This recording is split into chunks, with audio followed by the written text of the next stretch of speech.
গত বছর আমার ননদ ৫,০০০ টাকা দিয়ে একটা ব্যবসা শুরু করেছিল, আর আজকে সেই ছোট্ট ব্যবসায় ১,০০,০০০ টাকার মাল উঠাচ্ছি। প্রথম প্রথম তো খুব চিন্তা ভাবনা করে জিনিস নিতে হতো, তবে এখন সামনে যেটা পছন্দ হচ্ছে একদম বান্ডিল সহ নিয়ে নিচ্ছি। ব্যবসা যেহেতু আস্তে আস্তে বড় হচ্ছে, তাই ফ্যাক্টরিটাও আজকে ভিজিট করলাম। অনেকদিন পর আজকে বান্টি বাজারে এসেছি। যখন প্রথমবার মাল কেনা হয়েছিল তখন আমি আর আমার ননদ একসাথে এসেছিলাম এখানে। তারপর থেকে ও আর এখানে আসে না, অনলাইনে অর্ডার করে দেয় যখনই মাল লাগে। তবে আমার নিজের ফ্যামিলি বিজনেস বলে কথা, যখনই আমি ঢাকাতে আসি তখনই এখানে চলে আসি, কারণ ঢাকা থেকে বান্টি বাজার খুব একটা দূরে না। আর আজকে যেহেতু বড় অ্যামাউন্ট, মানে ১,০০,০০০ টাকার মাল কিনতে যাচ্ছি এই প্রথমবার, তাই আমি চলে আসলাম এখান থেকে পছন্দ করে করেই নিব।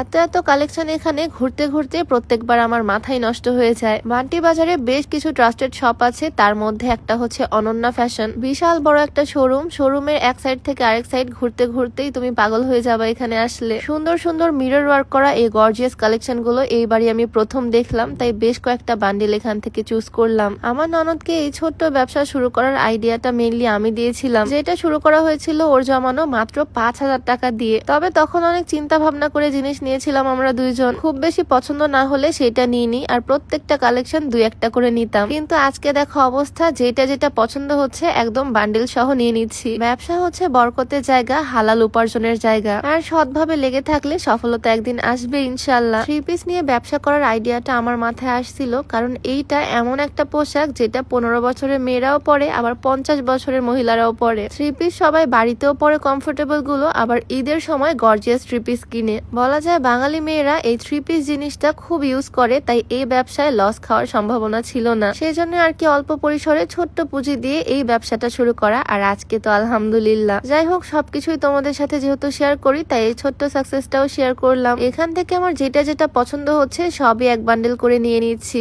অনন্যা ফ্যাশনের শোরুমে আসলে একদম মাথায় ঘুরে যায় আমার, এত এত কালেকশন আর এত এত ভ্যারাইটি। এক এক ধরনের কালেকশনের জন্য এক একটা জোন আছে, মানে বিশাল বড় একটা ফ্লোর নিয়ে তাদের শোরুমটা। তোমরা যারা নতুন উদ্যোক্তা হতে চাও বা বিজনেস শুরু করতে চাও একদম স্বল্প পুঁজিতে, তোমরা চাইলে এখানে আসতে পারো, বা যদি আসার সমস্যা হয় তাহলে অনলাইন থেকে অর্ডার করতে পারবা। অনন্যা ফ্যাশনের ফেসবুক পেজটা আমি ডেসক্রিপশনে দিয়ে দিব, তাদের সাথে যোগাযোগ করে তোমরা চাইলে পাইকারিতে এগুলো নিয়ে নিতে পারবা, হোম ডেলিভারিতে পেয়ে যাবা। এই যে এই থ্রি পিসটা আমার অনেক পছন্দ হয়েছে, কয়েকটা কালারের পুরা একটা বান্ডেল এখান থেকে আমি নিয়ে নিলাম। মনে তো হচ্ছে ১,০০,০০০ টাকার কিছুটা বেশি বিল আসবে, এখন দেখা যাক, আল্লাহ ভরসা। অনেকে অনলাইনের মাধ্যমে থ্রি পিসের ব্যবসা করে থাকে, অনলাইনে পেজ খুলে, আবার চাইলে ঘরে স্টক করে এলাকার মানুষদের কাছেও বিক্রি করা যায়। এখান থেকে পাইকারিতে খুব কমে তোমরা থ্রি পিস নিতে পারবা, আর বেশ ভালো একটা প্রফিটে সেল করা যাবে। ঘরে যদি কিছু কাপড় স্টক করে রাখা যায়, এলাকার মধ্যেই ভালো একটা ব্যবসা হবে। এলাকায় সবাই যখন জানবে তোমার কাছে থ্রি পিস পাওয়া যায় বাজারের থেকেও কম দামে, তখন আর বাজারে কেউ যাবে না। আর আমার মনে হয় প্রত্যেকটা মেয়েরই ছোট্ট পরিসরে হলেও একটা আর্নিং সোর্স থাকা উচিত, ইনকামের একটা পথ থাকা উচিত, আর সেটা হওয়া উচিত একদম হালাল ভাবে। যাই হোক, পুরো সব ঘুরে ঘুরে আজকে আমি অনেক রকমের কালেকশন পছন্দ করেছি।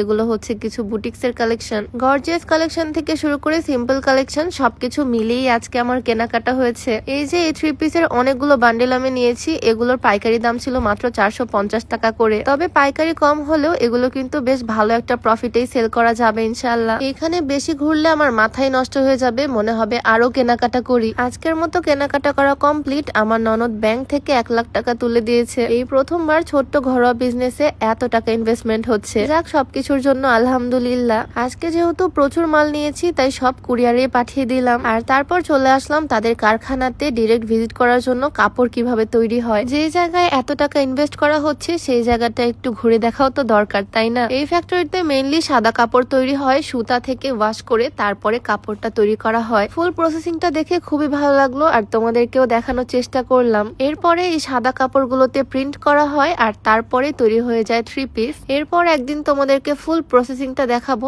আজকে আমি এসেছি সাদা কাপড়ের ফ্যাক্টরিতে। এই সাদা কাপড়গুলোতে প্রিন্ট করার পরে এইরকম রোল বানানো হয়, আর তারপরে টুকরা করে কেটে থ্রি পিস হিসেবে প্যাকেট করা হয়। থ্রি পিসের পায়জামার কাপড় এদিকে রেডি করা হচ্ছে। আজকে সময় হাতে নিয়ে এসেছি, শোরুম ভিজিট করলাম, কারখানাতে আসলাম, কেনাকাটাও করলাম, তোমাদের সাথেও শেয়ার করলাম। তোমরাও কিন্তু চাইলে ঘরে বসে অল্প পুঁজিতে এরকম থ্রি পিসের বিজনেস শুরু করতেই পারো। আমি যেখান থেকে কেনাকাটা করলাম, অনন্যা ফ্যাশনের পেজ লিঙ্কটা আমি ক্যাপশনে অবশ্যই দিয়ে রাখবো, তাদের সাথে চাইলে তোমরা যোগাযোগ করতে পারো। তো আজকের ভিডিওটা আমি এখানেই শেষ করছি। সবাই ভালো থাকো, সুস্থ থাকো, দেখা হয়ে যাবে নতুন কোনো ভিডিওতে। সবাইকে আল্লাহ হাফেজ, আসসালামু আলাইকুম।